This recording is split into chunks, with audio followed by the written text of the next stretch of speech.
Hello friends, स्वागत है आपका उज्जवल क्लासेज में।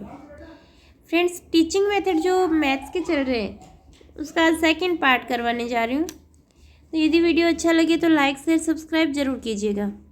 तो चलिए स्टार्ट करते हैं। पहले शिक्षण के उद्देश्य। शिक्षण प्रक्रिया या शिक्षा उद्देश्य से आधारित होती है, अतः उद्देश्य बिना शिक्षा प्राप्त नहीं की जा सकती। शिक्षण क्रियाएं कभी भी बिना उद्देश्य से संपादित नहीं होती है। उद्देश्य पूर्णदर्शित लक्ष्य है जो किसी क्रिया को संचालित करते हैं। देखिए, उद्देश्य पूर्णदर्शित लक्ष्य, ये लाइन कई बार एज इट इज पूछ ली जाती है और ये कथन किसका है? जॉन ड्यूई का है। उद्देश्य के आधार पर शिक्षक व शिक्षार्थी को पता रहता है कि कितना सीखना और कितना सिखाना है। इस चीज़ का उद्देश्य के आधार पर पता करते हैं। शिक्षण के प्रमुख उद्देश्य देखें तो अनुशासनात्मक, सांस्कृतिक और उपयोगितावादी है। फिर देखिए, शिक्षण त्रिमुखी प्रक्रिया बताई है। किसने? ये जॉन डीवी ने बताई है। शिक्षण त्रिमुखी प्रक्रिया है। और यदि एडम्स का पूछा जाए तो एडम्स महोदय के अकॉर्डिंग शिक्षण जो है वो द्विमुखी प्रक्रिया है। तो यदि नाम दे के पूछा जाए तब तो क्या बताओगे? एडम्स के अकॉर्डिंग पूछे तो द्विमुखी, और यदि ऐसे ही पूछे कि तब बताओगे त्रिमुखी। और जॉन ड्यूई ने बताई है कि त्रिमुखी प्रक्रिया है। फिर देखिए, ब्लूम ने शिक्षण की संपूर्ण प्रक्रिया को त्रिध्रुवीय बताया है। और त्रिध्रुवीय किसने बताया है? बीएस ब्लूम ने बताया है, जिसे ब्लूम की मूल्यांकन प्रणाली भी त्रिध्रुवीय बताया है, जिसे ब्लूम की मूल्यांकन प्रणाली भी कहते हैं। ये प्रणाली संपूर्ण प्रक्रिया का आधार प्रदान करती है। अब देखिए, शिक्षण के उद्देश्य, इसने त्रिध्रुवीय प्रकृति बताया है। उसमें पहला है शिक्षण उद्देश्य, दूसरा ध्रुव है अधिगम अनुभव, और तीसरा है व्यवहारगत परिवर्तन। अब देखिए, इसमें शिक्षण उद्देश्य है उसको 3 भागों में बांटा है बीएस ब्लूम ने: ज्ञानात्मक, भावात्मक और क्रियात्मक। व्यवहारगत परिवर्तन या मूल्यांकन, यानी जो परिवर्तन हुआ है या नहीं, किसमें? शिक्षण उद्देश्य जो अपने हैं ये पूरे हुए हैं या नहीं, बालक के अधिगम अनुभव प्राप्त किया है या नहीं किया है। फिर देखिए, कक्षा में अध्ययन से पूर्व शिक्षक उद्देश्यों का निर्धारण करता है। यानी शिक्षक उद्देश्यों का निर्धारण कब करता है? कक्षा में आने से पहले ही निर्धारित कर लेता है। और यदि शिक्षक बिना उद्देश्य निर्धारित किए कक्षा में प्रवेश करता है तो वो बिल्कुल उसकी तरह होता है वो नाविक जिसको कि ये नहीं पता कि जाना कहाँ है। उद्देश्यों की प्राप्ति के लिए कुछ साधनों का निर्धारण किए बिना जाता है, जिसमें साधन के रूप में पाठ्यक्रम, शिक्षण विधियां और सहायक सामग्री होती है। अब देखिए, पृष्ठपोषण फीडबैक क्या है? इसमें सर्वप्रथम मूल्यांकन किया जाता है कि उद्देश्य किस सीमा तक प्राप्त हुआ है होगा। दूसरा है अधिगम अनुभव, कहाँ तक प्रभावी रहा। बालकों में अपेक्षित व्यवहारगत परिवर्तन कहाँ तक हुआ है। ये चीज़ें जो है वो है फीडबैक या पृष्ठपोषण, इनको बोल सकते हैं। फिर देखिए, ज्ञानात्मक उद्देश्य, इसमें क्या आता है कि सिद्धांतों, नियमों व तथ्यों के संबंध में जानकारी मिलती है। इसमें इन उद्देश्यों की प्राप्ति कक्षा में ही होती है। एक अध्यापक द्वारा इन उद्देश्यों की प्राप्ति कक्षागत संभव होती है। इसके प्रमुख 6 अंग हैं। कौन कौन से? ज्ञान, समझ, प्रयोग, विश्लेषण, संश्लेषण और मूल्यांकन। ये सारे ज्ञानात्मक उद्देश्य के अंतर्गत आते हैं। दूसरा है भावात्मक उद्देश्य। बालकों में रुचियों, अभिवृत्तियों और मूल्यों का विकास भावात्मक उद्देश्य के अंतर्गत आता है। इन उद्देश्यों की प्राप्ति सह शैक्षणिक गतिविधियों के द्वारा विद्यालय या विद्यालय के बाहर संभव है। देखिए, जो ज्ञानात्मक उद्देश्य है इनकी प्राप्ति तो कक्षा में होती है, और जो भावात्मक उद्देश्य है इनकी प्राप्ति विद्यालय या विद्यालय के बाहर प्राप्त किया जा सकता है। इसके बाद में तीसरा है क्रियात्मक उद्देश्य। बालक की शारीरिक क्रियाओं से इसका संबंध होता है। व्यायाम, योग आदि के माध्यम से शारीरिक कुशलता प्राप्त किया जाना संभव होता है और इनकी प्राप्ति खेल मैदान तथा स्पोर्ट्स कॉम्प्लेक्स से प्राप्त होती है।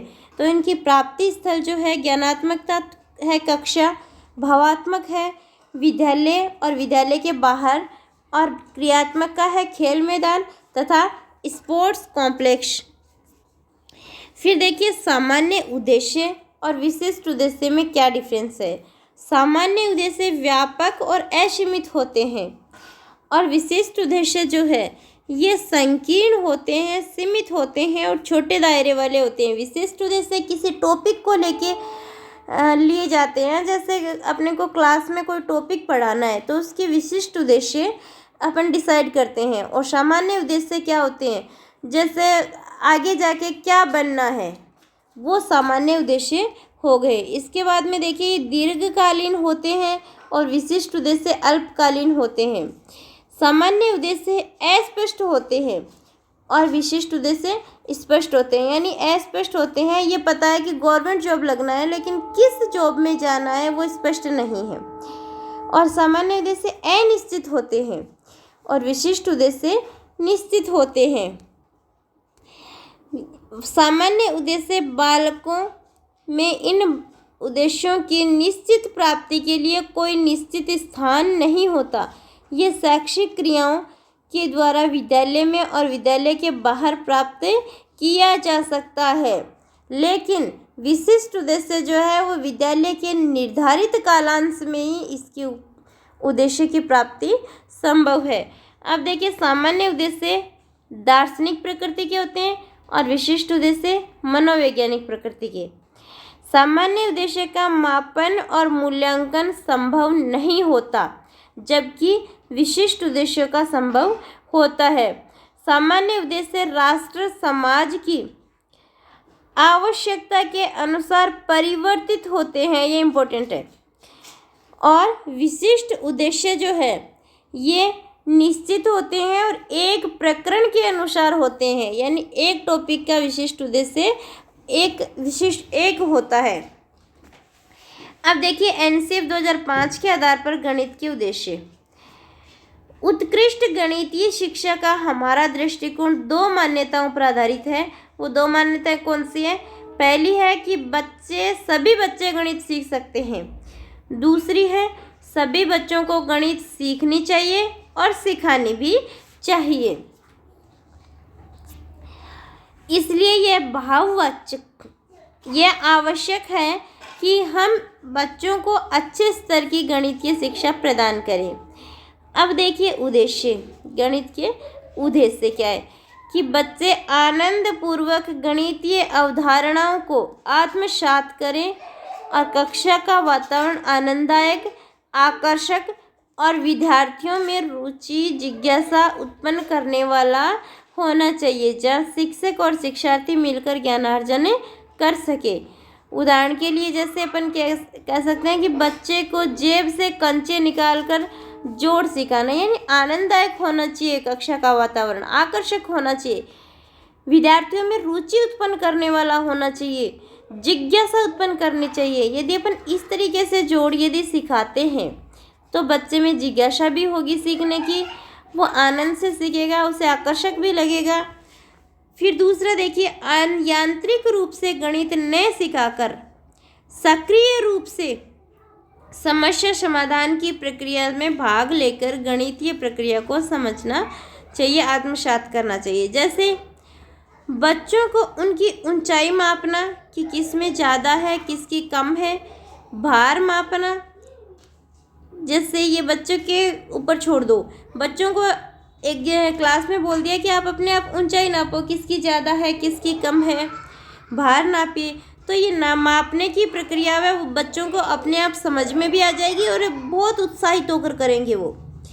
फिर तीसरा देखिए बच्चों में विभिन्न गणितीय परिणामों के आपसी संबंध को देखने, समझने व संप्रेषण करने की क्षमता विकसित करना। जैसे इस तरीके के कुछ पजल्स वगैरह दे दीजिए उनको, तो वो करेंगे ना, इनको तो बहुत जिज्ञासु प्रवृत्ति के साथ में करेंगे। चौथा है गणित में बच्चों को अर्थपूर्ण प्रश्न पूछने देना और गणित में रुचि उत्पन्न करना। क्या है गणित का उद्देश्य, क्या है कि गणित में बच्चों को अर्थपूर्ण प्रश्न पूछने देना। ये नहीं है कि बच्चे ने प्रश्न पूछा और कह दिया नहीं नहीं बैठ जा, इसका ये बातें नहीं करनी है। जैसे बच्चों के द्वारा समस्या का निर्माण करना और प्रश्न पूछना, ये बहुत आवश्यक है। नेक्स्ट है गणित के बुनियादी ढांचे को समझना व संक्रियाओं का ज्ञान होने पर समस्याओं को हल करना। जैसे गणितीय अवधारणाओं द्वारा समस्या को हल करना। उदाहरण के लिए 1 से 50 तक की संख्याओं का योग बताइए, तो वो बच्चा क्या है करना शुरू करेगा तो उससे बहुत वो बोर हो जाएगा। और यदि ये गणितीय संक्रियाएं अवधारणा उसे पता है तो वो 1 मिनट में उसका आंसर दे देगा। नेक्स्ट है गणितीय संकेतों के निरूपण और संप्रेषण की क्षमता को विकसित करना। ये जो सिंबल है उनको बोलते ही वो समझ में आने चाहिए। फिर है अनुदेशनात्मक उद्देश्य, इसमें सबसे पहला है ज्ञानात्मक। ज्ञानात्मक में रिक्त स्थान की पूर्ति करना, सत्य असत्य की पहचान करने वाले क्वेश्चन, मिलान वाले, बहुचयनात्मक प्रश्न में सही उत्तर का चयन करना, ये किसके अंतर्गत आते हैं, ज्ञानात्मक में आते हैं। गणितीय सिद्धांत, सूत्र, परिभाषा, नियम आदि से संबंधित जानकारी होना ज्ञानात्मक उद्देश्य के अंतर्गत आते हैं। फिर देखिए याद करना, यानी पुनः प्रत्यास्मरण को बोलते हैं याद करना, और पुनः पहचान कर पाना भी कौन से उद्देश्य में आएगा, ज्ञानात्मक उद्देश्य में। त्रुटि की पहचान करना ज्ञानात्मक उद्देश्य में आएगा। फिर अवबोध या बोधात्मक भी बोल सकते हैं इसको। गणितीय तथ्यों, संकेतों, संकल्पनाओं, अवधारणाओं, सूत्रों व गणितीय सिद्धांतों से संबंधित उदाहरण देना किस में आएगा, अवबोध में आएगा। तुलना करना, अंतर बताना, तथ्यों में संबंध स्थापित करना, संख्याओं को आरोही अवरोही क्रम में व्यवस्थित करना, वर्गीकरण करना, जैसे सम विषम संख्याओं को अलग अलग करना, त्रुटि पता करना और उसे सुधारना, ये सब किस में आएंगे, अवबोध में। शब्दों में व्यक्त समस्या को संकेतों में व्यक्त करना और संकेतों में व्यक्त समस्या को शब्दों में व्यक्त करना। जैसे ऐसे बोला जाए कि 2 + 3 कितना होता है, 5 होता है, और ये एक इसको शब्दों में बताएं कि 2 और 3 का योग 5 होता है, तो ये शब्दों को संकेतों में और संकेतों को शब्दों में व्यक्त करना भी किस में आएगा, अवबोध में आएगा। सही व्याख्या करना और निष्कर्ष की पुष्टि करना। इसके बाद में आता है ज्ञानोपयोग। ज्ञानोपयोग में देखिए विश्लेषण करना, निरूपण करना, चयन करना, विवेचन करना, निष्कर्ष निकालना, निर्णय लेना, सुझाव देना, सत्यापन करना, भविष्यवाणी करना, ये सब किस में आएंगे, ज्ञानोपयोग में आएंगे। समस्या का पता लगाकर समस्या में क्या ज्ञात करना है, ये भी किस में आएगा, ज्ञानोपयोग में। प्रदत्तों यानी तथ्यों में संबंध स्थापित करना तथा तथ्यों की उपयुक्त व अनुपयुक्त जांच करना, ये भी किस में आएगा, ज्ञानोपयोग में। समस्या समाधान हेतु किसी उपयुक्त विधि का चयन करना, यानी ज्ञान का उपयोग करके ही करेगा वो विधि का चयन, और समस्या को आत्मविश्वास से हल करना। वैकल्पिक विधि का चुनाव करना, तो वो ज्ञान का प्रयोग कर रहा है। जैसे यहाँ पे लिखा है कि 20x = 2050 है, तो x बराबर इधर भाग में भेज दिया, गुणा में था। इसको इस प्रकार से भी वो हल कर सकता था कि यहाँ पे काट छाँट करके वो बता देता कि x = 125 आएगा। तो ये भी किस में आएगा, ज्ञान का उपयोग करने में। परिणामों की पुष्टि करना, निष्कर्ष निकालना और व्याख्या करना, ये भी ज्ञानोपयोग में आएगा। गणना करना, हल करना, संभावित उत्तर का पता लगाना, ये सब किस में आएगा, ज्ञानोपयोग में आएगा। सामान्यीकरण करना, यानी नियम जो है वो स्थापित करना। दी गई समस्या का हल करना, विश्लेषण के दौरान उपयुक्त प्रक्रिया को अपनाना, ज्ञान व संकल्पनाओं का उपयोग कर नवीन समस्याओं को हल करना किस में आएगा? ज्ञानोपयोग में आएगा। अब देखिए इस प्रकार से क्वेश्चन पूछा जाता है कि एक छात्र समस्या का हल करने के लिए उपयुक्त विधि का चयन करते हुए आवश्यक निष्कर्ष निकाल रहा है, तो किस में आएगा? ज्ञानोपयोग में आएगा। फिर है कौशल। कौशल में देखिए गणना में तीव्रता मौखिक या लिखित रूप में गणना करना किस में आएगा? कौशल में आएगा। माप के अनुसार आरेख ज्यामितीय आकृतियां बनाना, नापना, कुछ आकृतियां बिना उपकरण की सहायता से बनाना, ये भी किस में आएगा? कौशल में आएगा। सारणी, चार्ट, ग्राफ आदि को पढ़ना, तुलना करना, उनकी व्याख्या करना, ये भी किस में आएगा? कौशल में आएगा। एग्जाम्पल के लिए मौखिक एवं लिखित प्रश्न आसानी से हल कर सकना किस में आएगा? कौशल में। दिए गए माप के अनुसार एक छात्र द्वारा चतुर्भुज का निर्माण करना किस में आएगा? कौशल में आएगा। नेक्स्ट है अभिरुचि। अभिरुचि में क्या है कि गणित की क्रियाओं में रुचि रखना, गणितीय साहित्य पढ़ना, अध्यापक से पाठ्यक्रम के अतिरिक्त गणितीय समस्याओं पर चर्चा करना, गणित परिसर में भाग लेना, गणित की पहेलियां हल करना, गणितीय प्रक्रमों पर लेख लिखना, गणितीय प्रक्रिया को हल करने के लिए निरंतर गतिशील रहना और समस्या को हल करके ही मानना, ये सब किस में आएगा? अभिरुचि में आएगा। समस्या हल करने के लिए शॉर्ट ट्रिक अपनाना, सरल विधि प्रस्तुत करना, तो ये सब किस में आएगा? अभिरुचि में आएगा। इसके बाद में है अभिवृत्ति व दृष्टिकोण। अभिवृत्ति यानी एटीट्यूड और दृष्टिकोण यानी एप्टीट्यूड। तो इसमें देखिए तार्किक तरीके से सोचने की प्रवृत्ति को दर्शाता है। ये तार्किक तरीके से सोचने की प्रवृत्ति को दर्शाता है। समस्या के निकाले गए उत्तर पर दृढ़ विश्वास करना, ये उसका नजरिया है। समस्या के सभी पहलुओं की जांच करना, ये भी किस में आएगा? अभिवृत्ति में। अपनी गलती स्वीकार करना, गणित परिषद की गतिविधियों को बढ़ावा देना, गणित संबंधी व्यक्तियों व पुस्तकों से संबंध बनाए रखना, होशियार छात्रों के साथ रहना और कमज़ोर छात्रों की मदद करना। ये एक बार पूछा जा चुका है कि कौन से उद्देश्य के अंतर्गत आता है? अभिवृत्ति के अंतर्गत आता है। एक छात्र समस्या हल करते समय उसमें होने वाली त्रुटि को आसानी से स्वीकार कर लेता है, तो कौन से उद्देश्य में आएगा? अभिवृत्ति में। और यदि ऐसे पूछा जाए ज्ञानात्मक, भावात्मक, क्रियात्मक, तो किस में आएगा? ज्ञानात्मक में।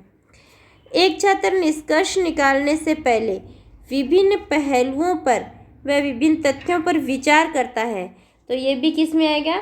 अभिवृत्ति में आएगा। थैंक यू फ्रेंड्स, मिलते हैं नेक्स्ट वीडियो में। इसके अगला जो पार्ट है वो अपन नेक्स्ट वीडियो में करेंगे।